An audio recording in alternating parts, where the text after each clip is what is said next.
ആൽബിച്ച എന്നെ എന്തൊക്കെ പറഞ്ഞത് ഞാൻ കേട്ടായിരുന്നു. ഞാൻ പ്രതികരിക്കാനൊന്നും പോലുള്ള, അവന് ബുദ്ധിയില്ല, നമ്മളതിന് അവന്റെ ബാക്കിൽ പോയിട്ട് കാര്യമില്ലല്ലോ. ഇതിനുള്ള അക്സർ ഇപ്പൊ പുറത്തു പറഞ്ഞായിരുന്നു, വോട്ട് കിട്ടിയിട്ട് എങ്ങനെയൊന്നും ഞാൻ പുറത്തേക്ക് എനിക്ക് അറിയത്തില്ല എന്നൊരു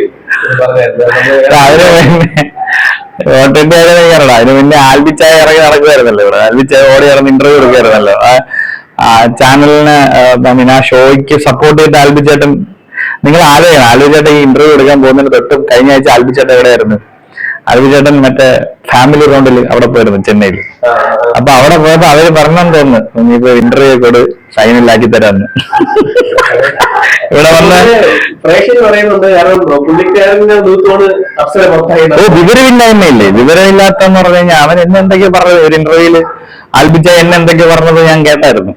ഞാൻ പ്രതികരിക്കാനൊന്നും പോലുള്ള, അവന് ബുദ്ധിയില്ല, നമ്മളതിന് അവന്റെ ബാക്കിൽ പോയിട്ട് കാര്യമില്ലല്ലോ. അവൻ അന്ന് ഇതിന് മുന്നേ ഞാൻ ഹൗസിനുള്ള അപ്പൊ ഒരു സ്ഥലത്ത് പറയും ഗെയിമിനാണ്, ഗെയിമായിട്ട് എടുക്കണം എന്ന് പറഞ്ഞിട്ട് പുറത്തിറങ്ങിയിട്ടും എന്റെ ഗെയിമിനെ കുറിച്ചാണ് അവൻ പറഞ്ഞു തുടങ്ങുന്നത്. അപ്പം എന്തായാലും അവന് നന്ദിയുണ്ട് ഒരുപാട്.